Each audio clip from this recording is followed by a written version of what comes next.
The The Promise Part Promise Part 11 Love 11 Story. Love At Story Lee's still garden, the smell of coffee and continues. pastries filled the air. Mr. Lee was already there, sleeves rolled up. "Ah, Chris, you're early. How's Lena?" "She's better," he said, resting. "Good. There's much to do today. New menu, burgers. I'll show you later." Chris smiled faintly and began his routine. Lifting chairs, wiping tables, stacking glasses. The rhythm of work steadied his mind, but his thoughts still drifted to her laughter, her quiet strength in the dark. The bell above the door jingled softly.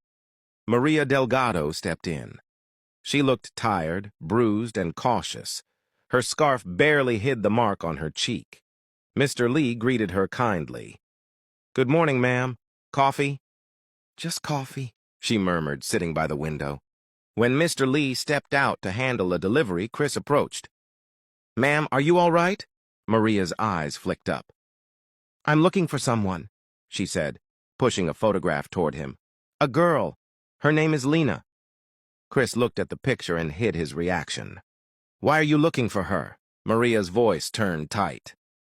"She stayed with me for 2 months, didn't pay rent, and ran off. Now people are asking for what's owed. I paid the rent. She must pay me. That's only fair." Chris's face remained calm. "How did she leave your place?" "I told her to go," Maria said coldly. "She was lazy. I couldn't keep Subscribe, feeding like, someone comment, who and didn't share. work." We love He you. studied her, then asked quietly, "Why are you looking for her now?" Maria leaned closer, lowering her voice. "Because there are men who gave me money. Dangerous men. They said they want the girl. She's beautiful. One of them already paid to have her. They gave me 2 days to bring her, or they'll come for her themselves.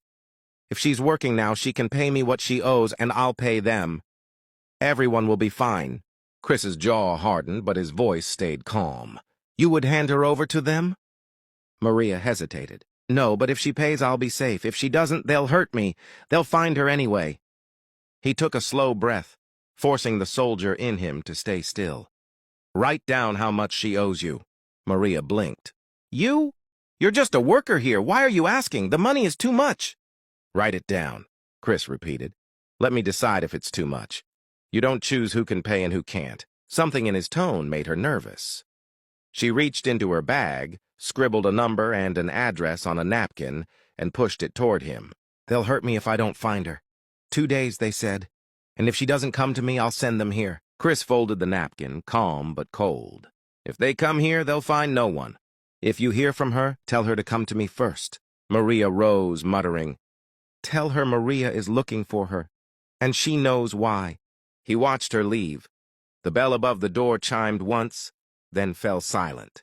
The cafe felt strangely still. Chris turned the napkin in his hand and whispered to himself, 2 days will not be enough for them.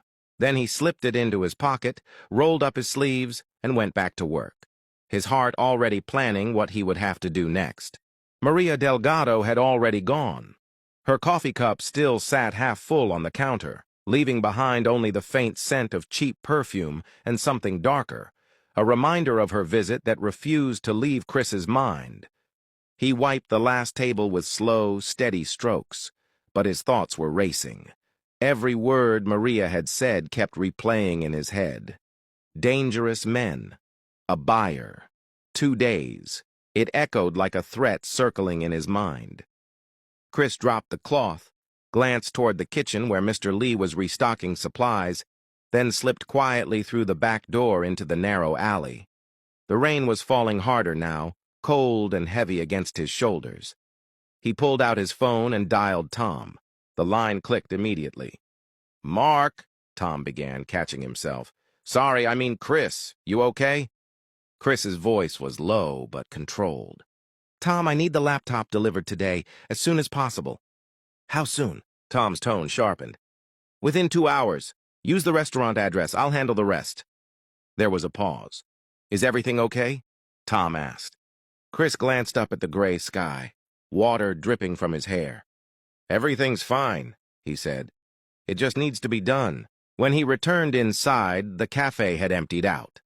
Only the sound of rain remained. He straightened a few chairs, cleaned the counter again, anything to keep his hands busy while his mind worked in silence. 2 hours later, a delivery man entered through the front door, holding a plain brown package. Chris thanked him, signed quietly, and carried the package to the back room. He tore it open, his heart steady but his eyes focused. Every movement careful, trained. Inside was his laptop, slim and black, the same one he'd used before leaving his old life behind. He connected it to the cafe's network through the wall cable, his fingers moving fast.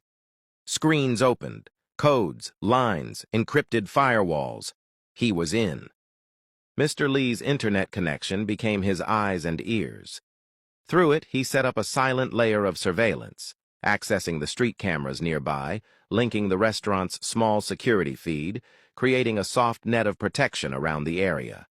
He leaned back, the reflection of green code flickering in his eyes. "If anyone comes for her," he muttered, "I'll know before they knock." Then his phone buzzed. A message. "Lena, good afternoon, Chris. Thank you so much for the message today, and thank you for everything you're doing for me." He smiled faintly, reading it twice. For a moment, her words cut through the heaviness in his chest. He typed no reply, only whispered under his breath, "You're not yet safe, Lena. Not yet."